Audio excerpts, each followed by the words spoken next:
परिस्त्री गमनम तथा, ये बहुत बड़ा पाप है। इसमें भागवत में आता है नरकों के वर्णन में कि जो स्त्री या पुरुष एक दूसरे को धर्म के विरुद्ध, जैसे जब तक ब्याह नहीं हुआ तब तक बच्चा या बच्ची को ब्रह्मचर्य रहना चाहिए।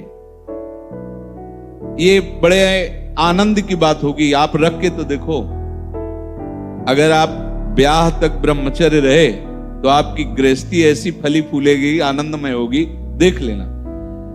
अब जैसे गेहूं गलेथ में हो, गलेथ माने होता है कि बाली निकल रही है, फूल उसमें छोटे छोटे आ रहे हैं, अब उस फसल को काट लो, कुछ नहीं मिलेगा।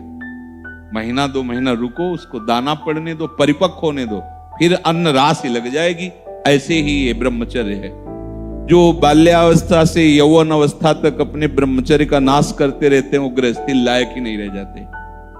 मतलब वो बात नहीं होती जो जीवन में होना चाहिए, गृहस्थ धर्म के लिए अनिवार्य। तो जो बच्चा और बच्ची ब्याह नहीं हुआ तब तक ब्रह्मचर्य का पालन करे, और जब ब्याह हो जाए तो पहले तो ये था कि नाव चले जाते थे, गांव के नाव ठाकुर, वो ब्याह तय कराते थे, ना बच्चा देखता था ना बच्ची देखती थी। कितना निष्ठा, कितनी श्रद्धा। पाणी ग्रहण के समय भले वो देख ले कि फोटो वाला जमाना ही नहीं था, कभी किसी को जाना हो तो अपने लोगों में, आज शहर जाकर के वो पर्दा वर्दा लगाए होते थे, बैठ जाओ, वो जैसे कहीं जरूरत पड़ी उस समय। ऐसे मोबाइल ही नहीं था पहले की बात। कितनी श्रद्धा, विश्वास। कैसा है, रंग गोरा काला, स्वभाव, कोई मतलब नहीं। माता पिता या कोई तय करे आयो। जब पाणी ग्रहण हुआ उसी समय स्वीकार कर लिया कि आजीवन निर्वाह करना, चाहे जैसे स्वभाव वाला हो, चाहे। बड़ी पवित्रता गृहस्थी में देखी गई, बड़ी पवित्रता, बड़ा जीवन। जो यहां तक मर्यादा, लोग इसका मजाक उड़ाते हैं। मजाक तो तुम्हारा उड़ रहा है, देखो ना, देखो ना, मजाक उड़ रहा है तुम्हारा। तुम्हारी क्या स्थिति है, क्या स्थिति है, अपने आप देखो तो आप खुद अपना मजाक करने लगोगे कि हमने अपना जीवन मजाक बना दिया। धर्म में सामर्थ्य होती है, धर्म में बहुत बड़ी ताकत होती है। ये जो बच्चे खिलवाड़ करते हैं या जो लोग खिलवाड़ करते हैं जानते नहीं। उसमें लिखा है कि जो स्त्री शरीर पर पुरुष से ऐसा कुछ संबंध करती है तो लोहे की तपती हुई पुरुष शरीर या स्त्री शरीर जो परस्पर ऐसा, उसमें कल्पों तक मरना है नहीं। कितना दाह होगा।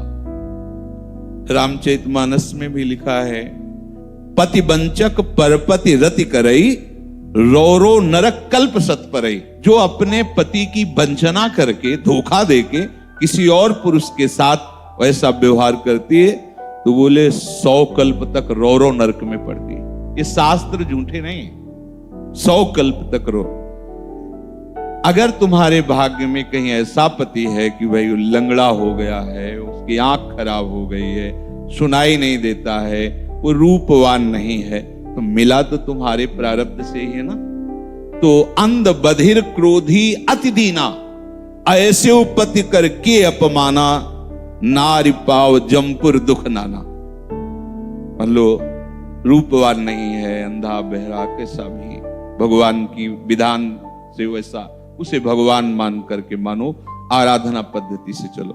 अगर पुरुष अपनी पति का जो भाव स्वीकार किया है उसका त्याग करके धोखा देकर दूसरी किसी स्त्री से, ऐसा घोर नरक का अधिकारी होता है वो। अगर ऐसा तो व्यभिचारी की बहुत बड़ी दुर्गति होती है। तो ऐसा कोई न समझे कि हम परिस्त्री गमन करके गोपाल शास्त्र नाम कर लेंगे तो पाप से बच जाएंगे। बकाया सामर्थ्य इतनी है कि अगर आप आज तक गलती हुई ऐसी, और आज से स्वीकार करो कि अबलो नशानी अबना नशेयो, और आप भगवान नाम कीर्तन करो, गोपाल शास्त्र नाम कीर्तन करो, तो निष्पाप हो जाओगे। वो पाप आपको भोगना नहीं पड़ेगा। पर अगर आगे फिर कर दिया तो पीछे का ब्याज सहित जुड़ जाएगा। ये उन्हीं के लिए है, अबलो नशानी, चाहे जितना बड़ा पाप हो गया।